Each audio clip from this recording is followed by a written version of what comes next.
नमस्कार, मैं अंजना और आप देख रहे हैं सच आपके द्वार न्यूज। आइए एक नजर डालते हैं आज की बड़ी खबर पर। शिमला पहाड़ों की रानी का ऐतिहासिक सफर। जब मैदानों के भागदौड़ थका देती है, जब शोर के बीच सांसें भारी लगने लगती हैं, तब पहाड़ों से एक शांत सी पुकार आती है शिमला की।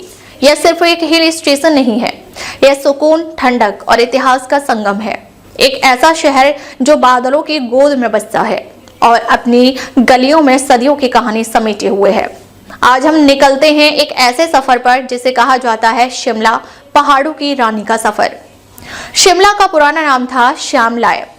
यह नाम देवी श्यामला के मंदिर से जुड़ा है, जो आज भी शहर की सांस्कृतिक और आध्यात्मिक पहचान बना हुआ है।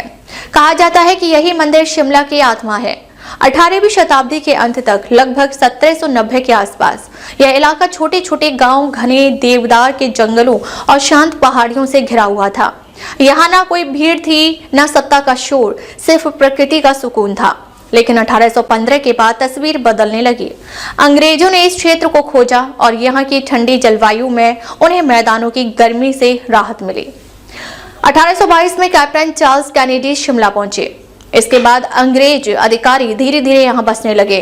कुछ ही दशकों में शिमला ब्रिटिश हुकूमत का पसंदीदा ग्रीष्मकालीन ठिकाना बन गया।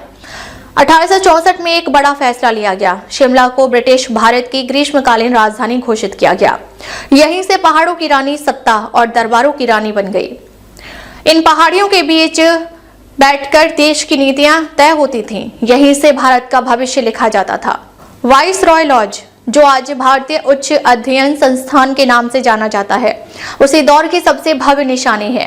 राजनीतिक बैठकें, ऐतिहासिक फैसले और महत्वपूर्ण समझौते, इस शहर की दीवारों ने सब कुछ देखा है। शिमला समझौता हो या प्रशासनिक निर्णय, यह शहर केवल दर्शक नहीं रहा, बल्कि इतिहास का सक्रिय हिस्सा बना। सत्ता के साथ साथ शिमला में शिक्षा और संस्कृति भी फली फूली।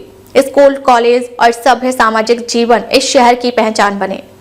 1903 में शिमला के इतिहास में एक और मील का पत्थर जुड़ा। कालका से शिमला तक रेल लाइन शुरू हुई। 102 किलोमीटर लंबा यह सफर 800 से अधिक पुलों और 100 से ज्यादा सुरंगों से होकर गुजरता है। यह सिर्फ एक रेल परियोजना नहीं थी, यह पहाड़ों पर मानव संकल्प और इंजीनियरिंग की जीत थी। आज यह रेलवे लाइन यूनेस्को की वर्ल्ड हेरिटेज सूची में शामिल है। 1947 में देश आजाद हुआ, ब्रिटिश सत्ता चली गई, लेकिन शिमला का आकर्षण बना रहा। आज शिमला पर्यटन, विरासत और प्रकृति का प्रतीक है। यह शहर याद दिलाता है कि कैसे एक शांत पहाड़ी इलाका इतिहास के केंद्र में बदल सकता है।